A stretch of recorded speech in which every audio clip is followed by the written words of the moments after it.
Hello,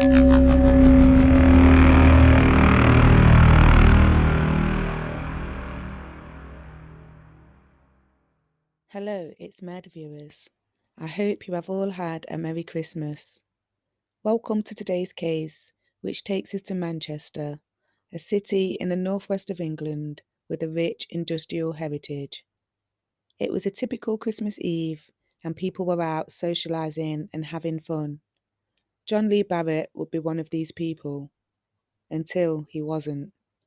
He would be assaulted at an event organised by himself and his uncle, ending in a Christmas Day tragedy.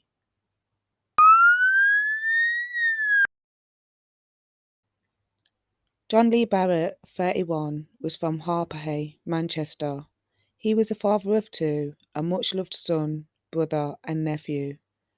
John was far from a saint and had had his run-ins with the law. Back in 2008, police would arrest him as he pulled up to a flat he was using in Cheetham Hill. On searching the flat, they would find a kilogram drug press and various other items of drug paraphernalia. They would also find a self-loading gun hidden in a utility cupboard.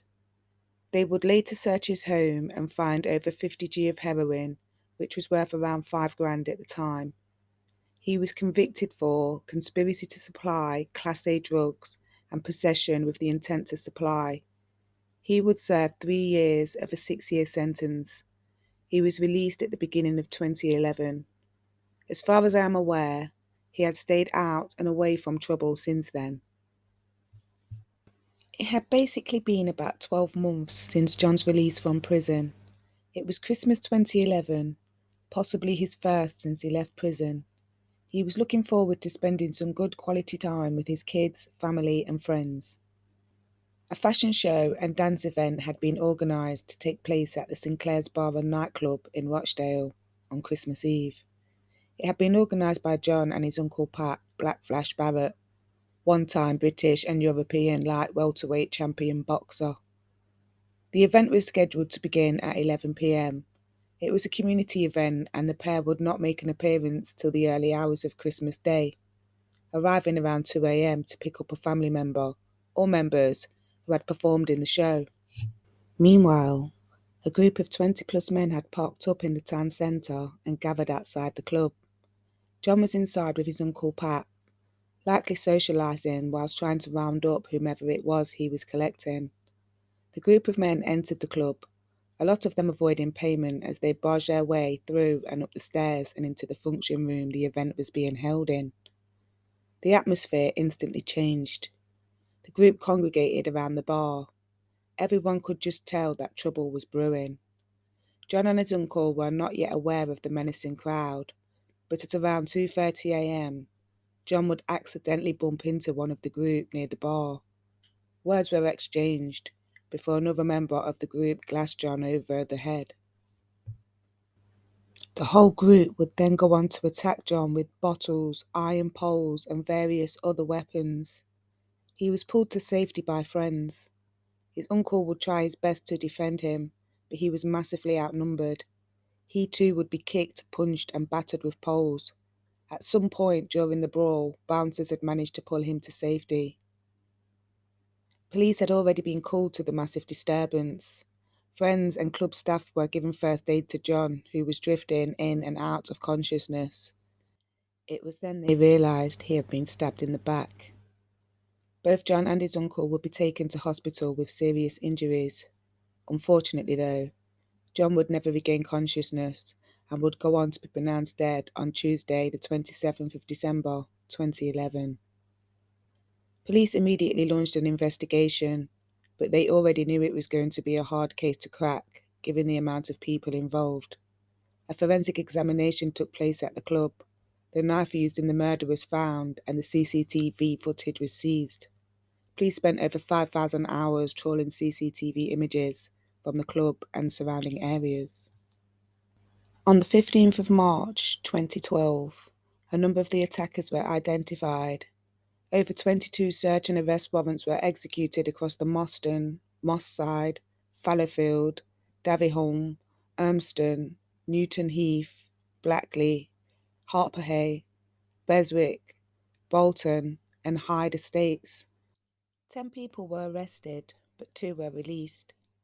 Jermaine Wilson, 21, Ethan Forrester, 22, Lance Forrester, 25, Warren Mason, 29, Ramel Ingram, 24, Andrew Beckford, 29, Alushula Watson, 33, and Anton Ogle, 23, all received charges ranging from murder to violent disorder with the intent to cause grievous bodily harm. All were remanded into custody. Days later, Tremaine Lee, 18, and Derico Smith, 19, were arrested and charged with murder, violent disorder, and GBH.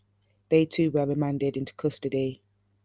Police were not finished yet though, and another couple of days later, a Sean Townsend, 18, was arrested and charged with murder, violent disorder, and GBH, alongside Clarence Edwards, 23, and Anthem Barnett, 22, who were charged with violent disorder. 3 more people will be arrested, but I'm not sure when or in what order. But Kamar Anderson, 26, who I think was charged with murder, violent disorder, and GBH, Billy Bowen, and a 17-year-old boy, who both face charges of violent disorder with intent to cause GBH. Again, all will be remanded into custody. They would attend some preliminary court hearings before they would all stand before a jury at Manchester Crown Court early 2013. At trial, 6 of the 16 defendants were being tried for murder as well as violent disorder and GBH with intent, whilst most of the other 10 faced charges of violent disorder with the intent to cause grievous bodily harm, and some just violent disorder. A majority of the defendants are thought to be members of or affiliated with the Moss Side Bloods, closely affiliated with the infamous Doddington Gang. Prosecution would present their witnesses, CCTV, and all their other evidence. They struggled to prove who committed the actual murder. After much deliberation, the jury would return not guilty verdicts on the murder charges, and 4 of the defendants would be found not guilty of anything at all, and free to leave the courts. The other 12 would be remanded for sentencing at the end of March. On the 26th of March 2013, Kamar Anderson, Derico Smith, Lathan Forrester were sentenced to 14 years for attempting to cause GBH and a second charge of causing GBH and violent disorder. Sean Townsend was sentenced to 13 years for attempting to cause GBH, causing GBH, and violent disorder. Tremaine Lee received 12 years for attempting to cause GBH, causing GBH, and violent disorder. Lance Forrester was sentenced to 10 years for causing GBH and violent disorder. A 17-year-old male who has not been named received 6 years for attempting to cause GBH and violent disorder. Ramal Ingram was sentenced to 45 months for violent disorder. Alushula Watson and Jermaine Wilson received 33 months for violent disorder. Clarence Edwards and Warren Mason received 30 months for violent disorder. The judge stated, "Somebody, and I do not know who, will have to live for the rest of his life in the knowledge that he killed John Barrett. I doubt if the conscience of the person or persons responsible will be very much troubled." Thank you for joining me for the first part of the end of year special. Part 2, coming soon, will see Clarence Edwards suffer serious reprisals for John Barrett's killing 3 years after his death. I hope you are all having a fabulous Christmas. Meet you at the next one.